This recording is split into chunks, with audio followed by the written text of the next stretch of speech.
पौराणिक कथाओं के अनुसार मकर संक्रांति के दिन सूर्यदेव अपने पुत्र शनि के घर जाते हैं। शनि जो मकर राशि के स्वामी हैं अपने पिता से मधुर संबंध नहीं था, फिर भी सूर्यदेव बिना किसी द्वेष के उनके घर जाते हैं, जो पिता पुत्र के संबंधों को मधुर बनाने का संदेश देता है।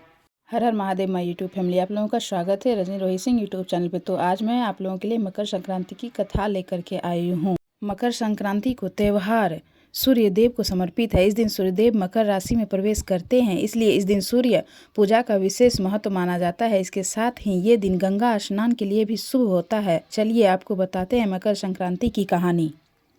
मकर संक्रांति एक ऐसा त्यौहार है जो भारत के लगभग हर स्थान पर मनाया जाता है। कर्नाटक में इस त्यौहार को संक्रांति के रूप में, तो केरल में पोंगल के तौर पर मनाया जाता है। वहीं पंजाब और हरियाणा में इसे लोमड़ी, तो पश्चिम बंगाल में इसे पौष संक्रांति के नाम से मनाया जाता है। गुजरात और राजस्थान में कई जगह इसे उत्तरायण के नाम से जाना जाता है, जबकि यूपी और बिहार के कई लोग इलाके में इसे खिचड़ी के नाम से जानते हैं। लेकिन क्या आप जानते हैं कि इस त्यौहार की कहानी क्या है? तो आप लोगों का स्वागत है मेरे चैनल पे। आज मैं आप लोगों को इसकी पौराणिक कथा सुनाती हूँ। पौराणिक कथाओं के अनुसार शनिदेव सूर्य राशि के पुत्र माने जाते हैं, लेकिन शुरुआत में इन दोनों के संबंध ठीक नहीं थे, जिसका कारण था सूर्यदेव का शनि की माता छाया के प्रति खराब व्यवहार। दरअसल शनिदेव का रंग गहरा था, जिस कारण सूर्यदेव ने उनके जन्म के दौरान उनका त्याग ये कहकर कर दिया कि ऐसा पुत्र मेरा नहीं हो सकता। इसके बाद सूर्यदेव ने शनिदेव और उनकी माता छाया को अलग कर दिया था और शनि कुंभ नाम के एक घर में रहने लगे। सूर्यदेव के इस व्यवहार से क्रोधित होकर उनकी पत्नी छाया ने उन्हें कुष्ठ रोग का श्राप दिया था, जिसके कारण क्रोधित होकर सूर्यदेव ने शनिदेव को घर जलाकर राख कर दिया था। कहते हैं कि सूर्यदेव के पुत्र यम ने सूर्यदेव को उस भयंकर श्राप से मुक्त कराया था। साथ ही उन्होंने भी कहा कि वह उनकी माता छाया के साथ बुरा व्यवहार ना करे। कहते हैं इसके बाद सूर्यदेव अपनी पत्नी छाया और शनिदेव से मिलने उनके घर पहुंचे थे। जब सूर्यदेव वहां पहुंचे तो उन्होंने देखा कि वहां सब कुछ जलकर बर्बाद हो चुका है। उसके बाद शनिदेव ने काले तिल से अपने पिता का स्वागत किया था। शनिदेव के इस व्यवहार से प्रसन्न होकर सूर्यदेव ने उन्हें नया घर दिया, जिसका नाम मकर था। कहते हैं इसके बाद से ही शनिदेव कुंभ और मकर राशियों के स्वामी हो गए।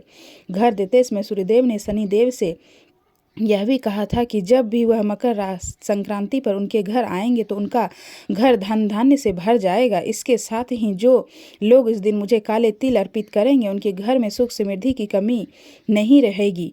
यही वजह है कि मकर संक्रांति के मौके पर सूर्यदेव की पूजा में काले तिल का इस्तेमाल जरूर किया जाता है। मकर संक्रांति से कुछ और जुड़ी हुई कहानियां हैं। मकर संक्रांति के दिन गंगा जी भागी रथ के पीछे पीछे चलकर कपिल मुनि के आश्रम से होकर सागर में जाकर मिली थी। इस दिन मकर संक्रांति के दिन संक्रांति देवी ने संकारसुर नाम के राक्षस का वध किया था। मकर संक्रांति के दिन संक्रांति देवी ने किंकरासुरा नाम का राक्षस का वध किया था, इसलिए इसे मकर संक्रांति कहा जाता है। मकर संक्रांति की बहुत सारी प्रचलित कहानियाँ हैं। मकर संक्रांति का हमारे शास्त्र में बहुत महत्व दिया गया है। इस दिन तिल का दान का विशेष महत्व है। तिल के बने हुए लड्डू का दान, तिल के जगह जगह पर तिल का दान बताया गया है। इसमें इस मकर संक्रांति में तिल का बहुत ज़्यादा महत्व है। जहां तिल के लड्डुओं का दान किया जाता है, पानी में तिल डाल के नहाया जाता है और सूर्य भगवान को तिल डाल के जल दिया जाता है। महादेव के ऊपर इस दिन तिल के लड्डू और तिल चढ़ाना चाहिए। जहाँ जो भी काम करे पूजा पाठ में, सब चीज़ में तिल का प्रयोग होता है।